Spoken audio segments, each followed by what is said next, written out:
E na prática, o resultado ficou, acho que pouco ainda, diante da superioridade do Flamengo sobre o Fluminense. E que baile do Flamengo no Maracanã para cima do Fluminense. Foi um massacre. Um massacre. Eu acho que o Tite engoliu o Diniz. Engoliu. Primeiro, porque o Diniz, ele mesmo se botou um pouquinho de sal, pimenta, ketchup, mostarda. Ele se tornou ainda mais palatável, o Tite, quando ele resolveu substituir o André pelo Renato Augusto. É isso aí, nação, chegando agora mais um vídeo aqui no nosso canal. Iremos reagir aqui aos jornalistas que analisaram e deram a sua opinião sobre a excelente vitória do Flamengo em cima do Fluminense. E para todos os jornalistas, 2-0 foi pouco. Você, torcedor flamenguista, concorda? Já chega, participa, deixa a sua opinião nos comentários e não se esquece de curtir os vídeos para ajudar em nosso crescimento. Os créditos do vídeo vai para o canal Vene Casagrande, Vitor Sérgio Rodrigues e Renato Maurício Prado. Link na descrição. Vamos ao vídeo agora. E que baile do Flamengo no Maracanã para cima do Fluminense. Foi um massacre. Um massacre. 2-0 saiu barato para o Fluminense. O Flamengo, de fato, gente, não é exagero, não. O Flamengo amassou o Fluminense. Amassou. O Flamengo não deixou o Fluminense respirar. Foi muito bem, no ponto de vista tático, no ponto de vista técnico, vários jogadores se destacando. Só que, quando a gente fala assim, o Flamengo amassou e sai vencendo por 2-0, o que aconteceu? Os atacantes perderam muitas oportunidades. E é esse o ponto negativo, digamos assim, do jogo do Flamengo contra o Fluminense. Antes de dar continuidade aqui, não deixe acima do Fernando Diniz. O Fernando Diniz ficou desesperado. Na minha opinião, o Diniz não soube escalar o Fluminense sem a ausência do André. Para mim, ele errou começando com o Renato Augusto. Então, assim, o Flamengo foi muito melhor em campo, sem sombra de dúvidas. É por isso que eu falo que 2-0 no placar foi muito barato para o Fluminense. Uma goleada. A verdade é essa. O Flamengo teve chance hoje de golear, sem nenhum exagero, botar 4, 5 para cima do Fluminense. Mas os atacantes, sobretudo o Pedro, que fez gol hoje e se tornou o artilheiro do Campeonato Carioca, pelo menos até o momento, com 9 gols. Pedro perdeu muitas oportunidades. Fala grande Vene Casagrande, saudades das suas lives. Flá e Tite é um time muito competitivo. Cara, o Tite está fazendo um baita trabalho. Mais um jogo que sai de campo sem sofrer gol. Eu já falei isso em outras oportunidades, seja na resenha com amigos, seja no programa SBT. Falei já em alguns vídeos aqui. Vencer o Flamengo vai ser extremamente difícil. Eu arrisco dizer que, com o Tite, o Flamengo não perde 10 jogos na temporada 2024. Não perde. Vai ser difícil um time tirar uma vitória para cima do Flamengo. Muito complicado. Veria, o gol que o De La Cruz perdeu foi inaceitável. Precisa levar uma chamada de atenção. Não tinha nem goleiro. De fato, foi um gol que chamou atenção.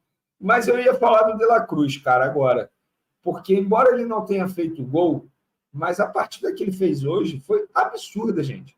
É um jogador extremamente inteligente, técnico, taticamente falando, muito bem. O cara entende muito de tática dentro de campo. Você vê que ele sabe jogar sem a bola, não é só com a bola que ele joga. Fisicamente, ele sobressai. O cara é um motorzinho. Que jogador é o De La Cruz? Na minha visão, nenhuma surpresa. Mas muitos não acompanhavam o De La Cruz nos tempos de River Plate. Gente, eu vou ser sincero, eu parava para assistir um jogo do River Plate por causa do De La Cruz. A verdade é essa. Porque eu sempre fui fã do De La Cruz. Sempre, sempre, sempre.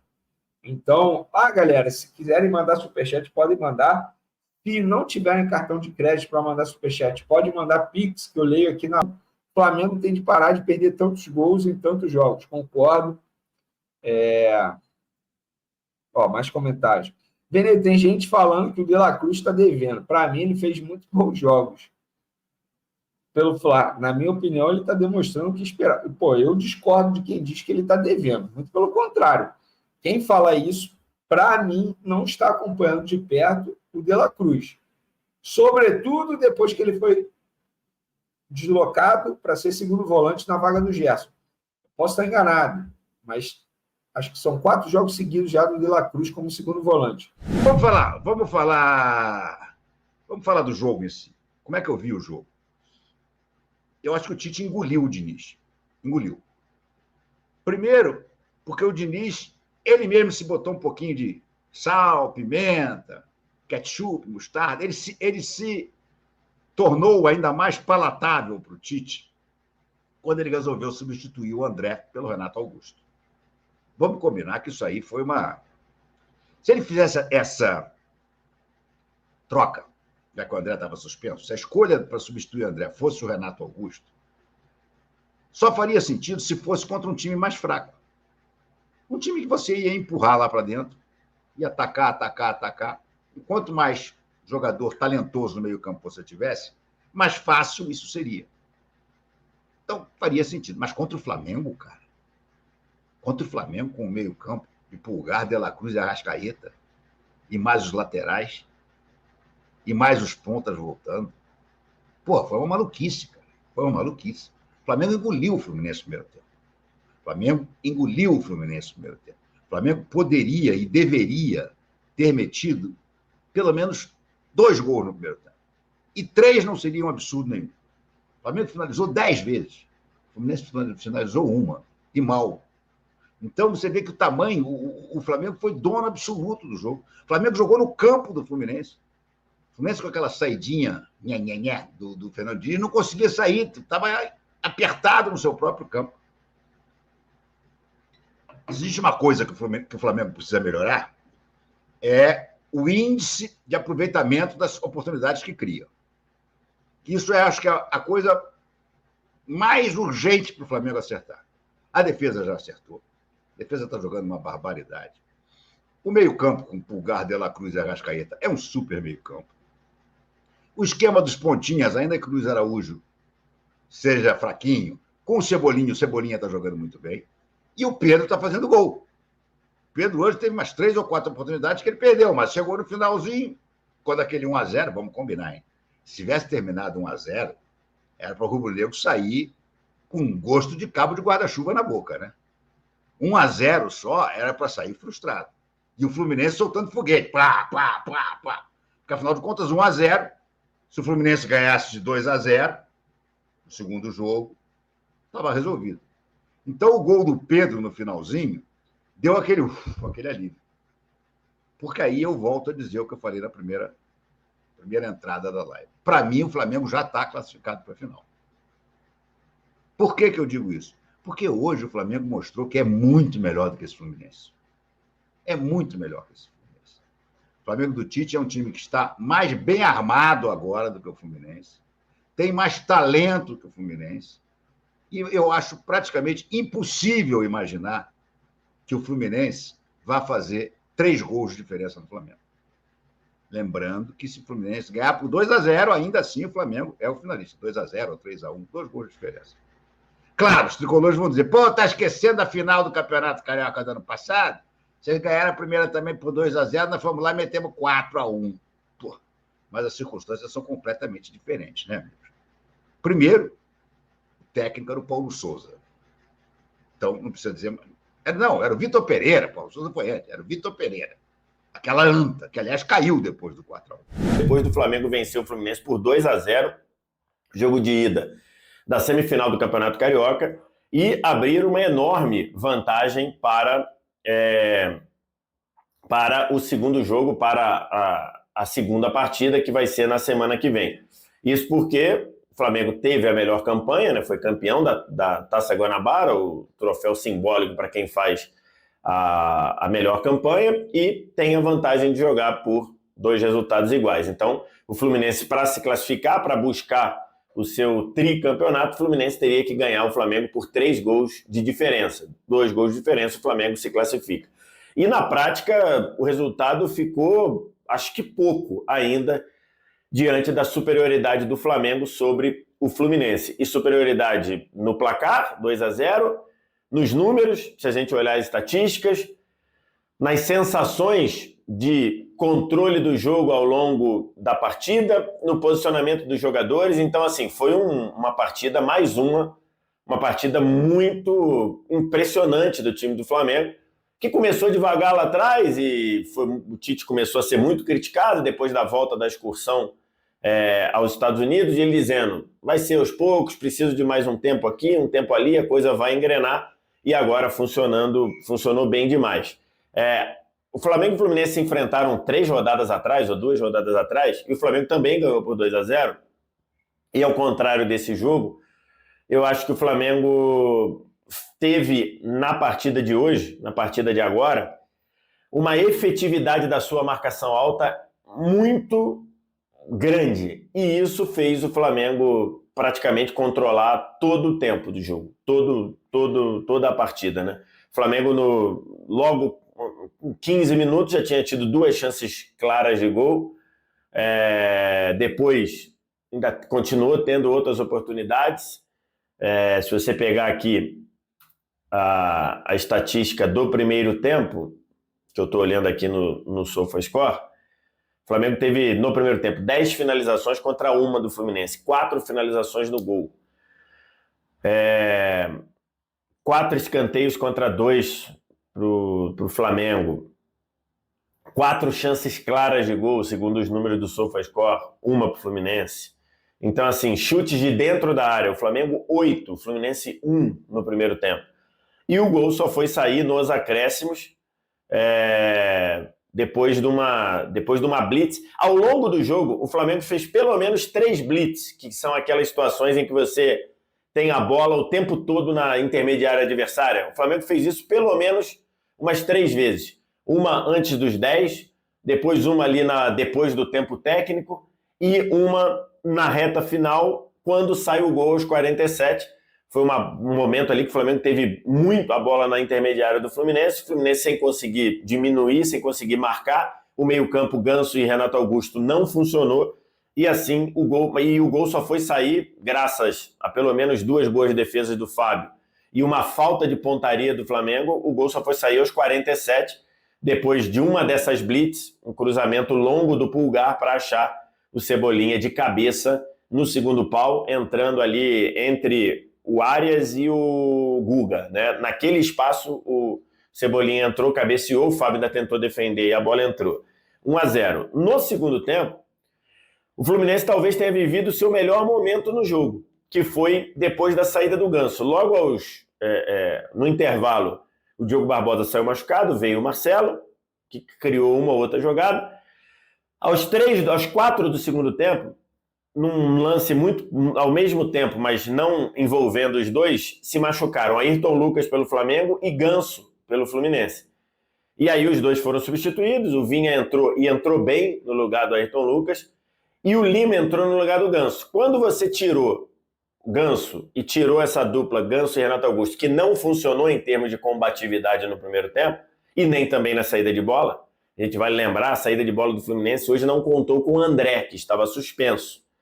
Então, a ausência do André, mais uma marcação alta efetiva do Flamengo, fizeram com que o Flamengo controlasse praticamente o primeiro tempo todo. Com a saída do Ganso, o Lima entrou muito bem no jogo, entrou compondo e fechando o lado direito ali do meio e ajudando a saída de bola. E aí o Fluminense passou a viver talvez o seu melhor momento no jogo. Então, ali dos 5 do segundo tempo até os 18 do segundo tempo, então por ali por 15 minutos arredondando, por 15 minutos, o Fluminense teve um bom momento no jogo, sem conseguir deixar o Flamengo passar praticamente do meio campo, e ali não teve nenhuma chance clara de gol, mas estava incomodando. Até que o Thiago Santos erra um passe no meio campo, ele tenta abrir a bola para o Guga pela direita, e ele dá um passe muito curto, o Cebolinha antecipa, rouba a bola e dá um tapa na frente, e aí o Thiago Santos só tinha 2 coisas. Ou ele evitava a expulsão e deixava o Cebolinha entrar livre, aberto pela esquerda, podendo trazer para dentro, ou ele dava uma pegada no Cebolinha e ele deu uma pegada dura, deu aquela esticada de perna voadora ali.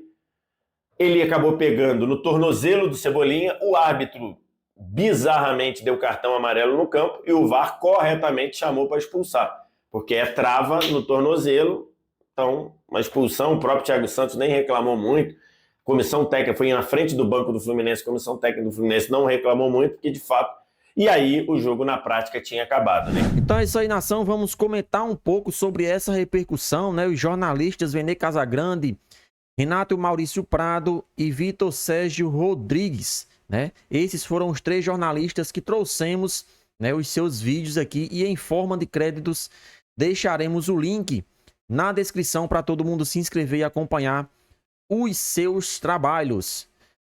Falando sobre a partida de ontem, em que o Flamengo foi muito superior do início ao fim. Fazia tempo que eu, como torcedor flamenguista, não assistia um jogo em que o Flamengo mandou na partida, desde o apito inicial até o apito final. O Flamengo, além de ter sido superior, ele conseguiu fazer o Fluminense recuar e esperar o Flamengo no contra-ataque. Só que o Flamengo não deu essa possibilidade ao time de Fernando Diniz, que inclusive, na minha opinião, Tite, né, colocou o Diniz no bolso. Fez uma formação tática em que os 2 pontas conseguiam ajudar na marcação e no ataque não tem nem o que falar, né?